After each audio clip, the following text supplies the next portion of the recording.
Gold and crypto, a fair match between the eternal metal and digital gold. Imagine waking up in the morning, going to your bank, and the doors are closed. Not for an hour, not for a day, but indefinitely. It's March 2013 in Nicosia, Cyprus. People are standing in front of shuttered bank branches. The line doesn't move. On the glass, a sign reads, "Temporarily closed. Cash withdrawals limited." Money that felt safe in the bank yesterday is suddenly unreachable today. And on that same street, something else happens.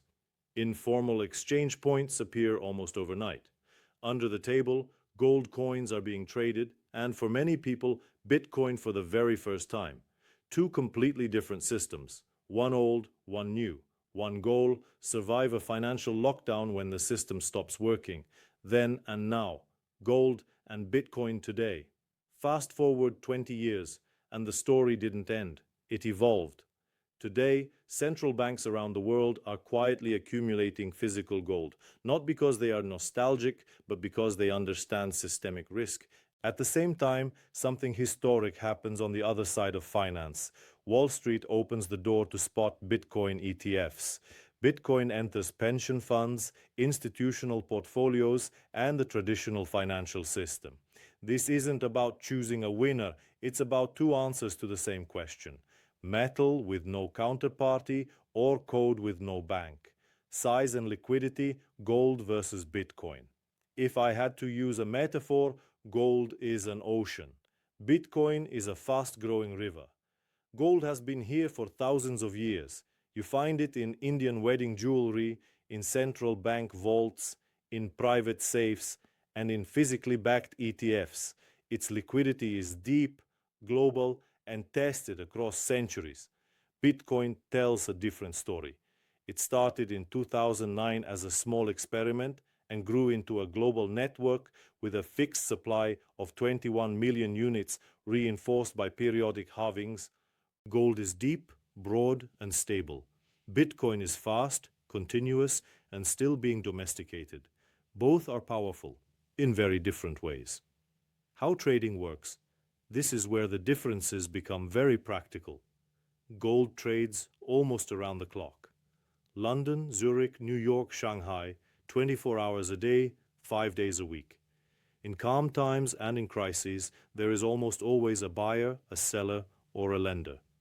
Bitcoin goes one step further. It trades 24/7. No weekends, no holidays, no market close. The world can stop. The network doesn't. And then come the ETFs. For many investors, this means exposure without wallets, without private keys, just a ticker symbol and a click.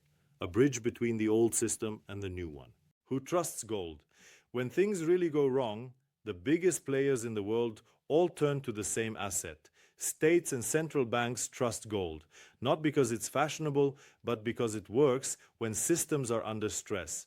Gold has no counterparty risk.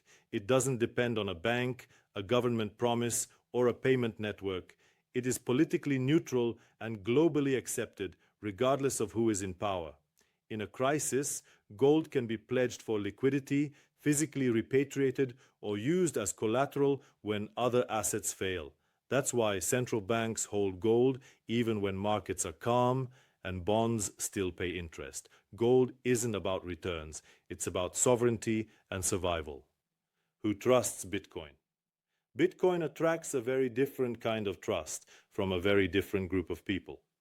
Bitcoin is trusted mainly by individuals, investment funds, and technology optimists who believe in digital scarcity. For them, Bitcoin is not just an asset, it's a tool. It allows value to move across borders, without banks, without SWIFT, without asking permission. All you need is an internet connection. Many also see Bitcoin as a hedge against monetary experimentation, against excessive money printing, capital controls, or sudden rule changes. In short, gold protects the system, Bitcoin challenges it. The gray zone, combining both. But the most interesting group doesn't choose sides. More and more family offices are combining gold and Bitcoin in the same portfolio. Why? Because they prepare for two different futures. Gold is there for the worst-case scenario, systemic crisis, geopolitical shocks, loss of trust. Bitcoin is there for the best case scenario: technological adoption, digital scarcity, and asymmetric growth. This isn't ideology, it's risk management, not faith in one outcome, but readiness for several. Volatility, parachute versus rocket. Gold and Bitcoin move very differently because they're built for different jobs. Gold has repeatedly proven itself as a portfolio stabilizer. When markets panic, geopolitics heat up, or real interest rates fall, gold often acts like a parachute. It slows the fall when everything else drops fast. Bitcoin, on the other hand, behaves more like a rocket. It has high volatility and high beta. In favorable conditions, it can move dramatically upward. But turbulence is part of the ride. That's why these two assets are not direct competitors. They play different roles. One is designed to reduce damage, the other is designed to capture upside. Correlation and risk. Correlation is not fixed, it changes with the environment. Gold often performs well when real interest rates fall or when uncertainty rises. In those moments, investors look for protection rather than growth. Bitcoin usually behaves like a risk asset. In risk-on periods, it may move alongside equities. In risk-off periods, it can drop, sometimes sharply, but Bitcoin can also decouple. At times, it moves up independently when digital scarcity is rewarded. At other times, it falls on crypto-specific shocks. Direction isn't guaranteed. Independence cuts both ways. Energy and ESG. Bitcoin. Bitcoin security is paid for with energy, and that's both its strength and its controversy. Bitcoin relies on proof of work, which consumes significant amounts of electricity to secure the network. Critics focus on energy usage. Supporters point out that mining increasingly uses surplus and stranded energy, hydro, wind, or gas that would otherwise be wasted. The reality sits in between. Bitcoin mining is becoming more transparent, more scrutinized, and more regulated, but this evolution is still ongoing. Energy and ESG. Gold. Gold's environmental footprint is older and easier to understand. Gold's impact comes mainly from mining and refining. Those processes are energy intensive, but they come with an important offset: recycling. Old jewelry, coins, and industrial gold continuously re-enter the system, reducing the need for new extraction. At the same time, ESG standards and traceability are improving.